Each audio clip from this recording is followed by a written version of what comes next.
couple of seconds and talk about how I began to think about the CAGED system when I first started playing the guitar. And I had to come to a few bits of understanding in order for it to just make sense in my mind. Thing one, I had to not think about any music theory as I was approaching the CAGED system. The music theory and the CAGED system and everything else that you learn all work hand in hand, but you can't think about the music theory just for a minute while you're approaching the CAGED system. The CAGED system is like an overlay on top of the music theory, and so it's a whole separate entity. And if you're thinking still within the confines of music theory, that's where you're going to lose yourself.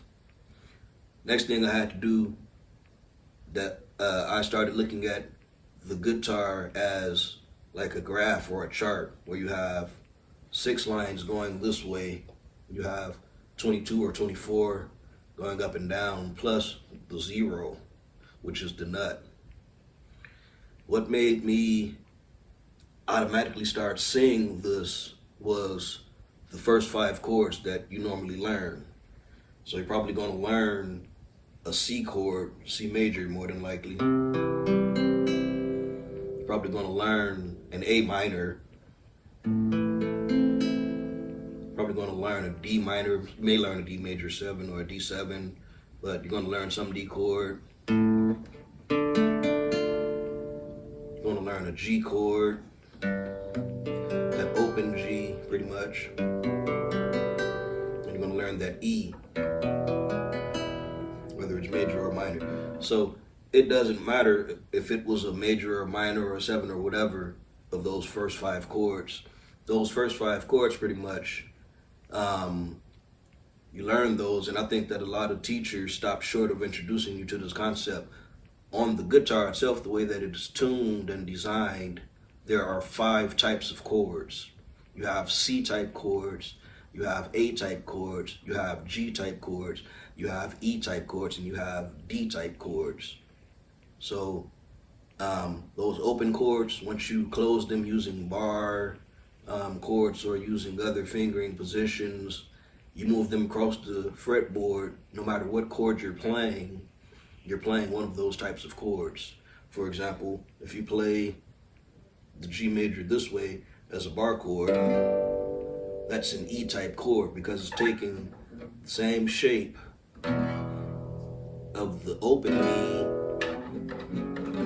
and just moving it up to the G. So whether you play in G major or G minor or G7 or G minor 7 or G major 7 or G suspended, those are all E-type chords simply because they're using the bar. Then you have G-type chords. With the G-type chord, you still have the bass note on the 6th string, but one or more of your notes are going to be to the left of the bass note. So, for example, this chord, all 3 of those notes are to the left of my bass note. So any chord that has one or more notes to the left of that bass note are a G chord or a G-type chord. C-type chords are going to be the same way as the G-type chord. As long as you have one or more notes to the left of the bass note on the 5th fret, your bass note is going to be your 5th fret. And so one or more notes to the left, it's a C-type chord. But if you're using the open A position and you close it up,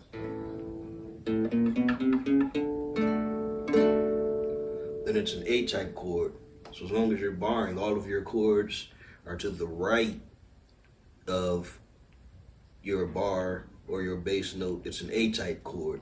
So whether you're playing major 7, minor, minor 7, suspended, 2, 6, whatever, then that's an A-type chord. D-type chord, as long as as long as your fourth note is the bass string, is the bass note, then whatever else you play, major 7 to whatever other notes you play, or whatever chord you play, I should say, is going to automatically be a D position.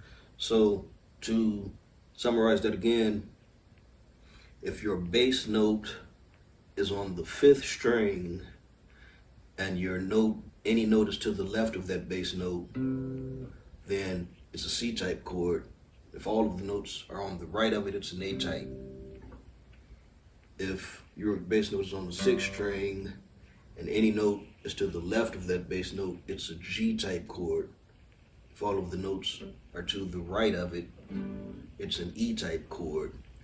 And if your bass note is the 4th string, then it's automatically going to be a D-type. I'll give you an example using C major 7. So that's C major 7 in the open position. So that's a C-type chord using that position. But then you have A position. Then you have the G position.